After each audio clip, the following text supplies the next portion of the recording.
Assalamualaikum warahmatullahi wabarakatuh. Nama saya Kevin Nova Haryanto dengan NPM 22060602850. Di sini akan menjelaskan untuk TP nomor 1 dari Kemjar. Jadi nomor 1 ini ada sebuah study case di mana praktikan atau saya merupakan sebuah Chief Information Security Officer atau CISO.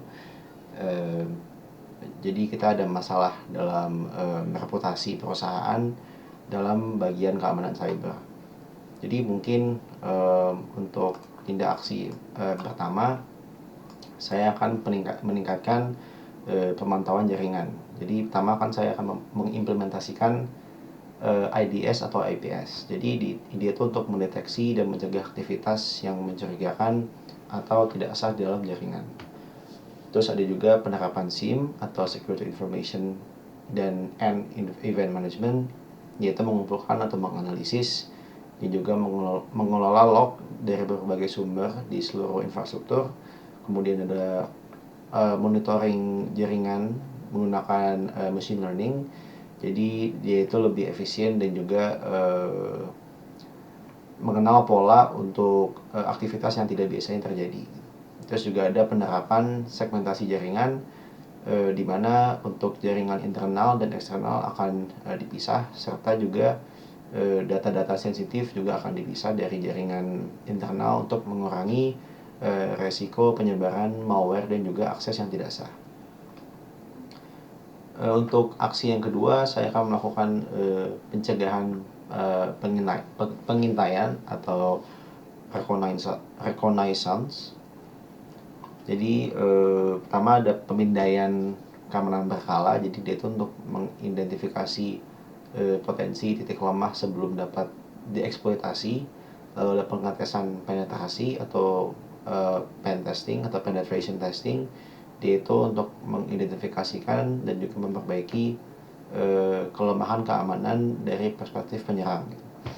Jadi juga ada juga penyamaran dan juga misinformation yang juga disebut deception technologies. Jadi dia tuh untuk memancing penyerang dan juga mengalihkan serangan dari sistem sebenarnya.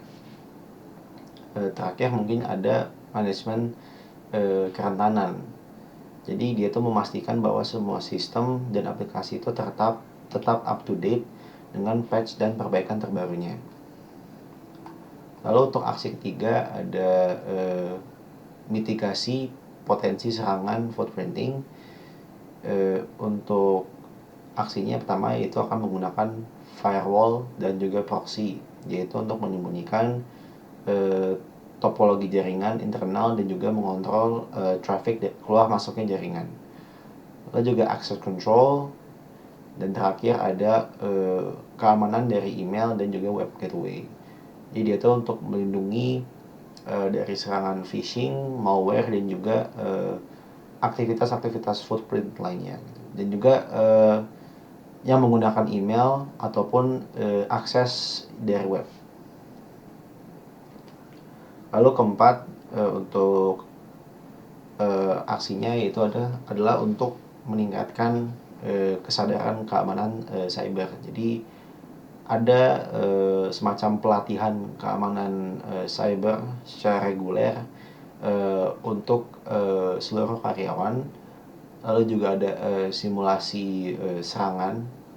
Jadi dia itu untuk menguji dan juga meningkatkan para karyawan untuk ancaman terhadap serangan-serangan cyber gitu.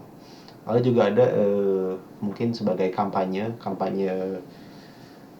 kesadaran keamanan, yaitu untuk mengingatkan kembali ke karyawan tentang keamanan dan juga kebijakan dalam menggunakan data privasi.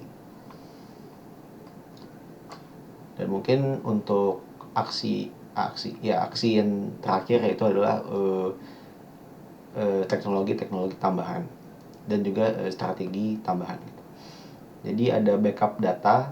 Jadi dia itu agar jika datanya mungkin hilang atau terkorup bisa ada backupnya lah gitu. dan juga menghindari dari dampak ransomware. Lalu juga ada teknologi encryption.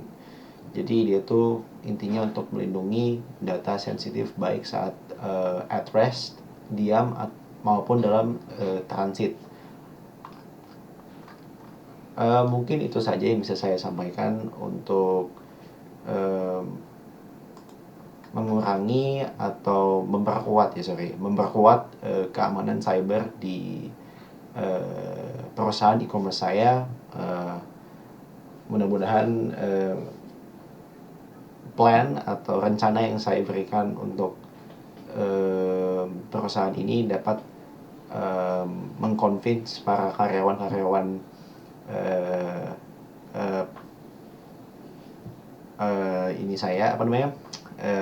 perusahaan saya untuk menggunakan atau menjaga keamanan cyber di perusahaan saya. Sekian dari saya. Assalamualaikum warahmatullahi wabarakatuh.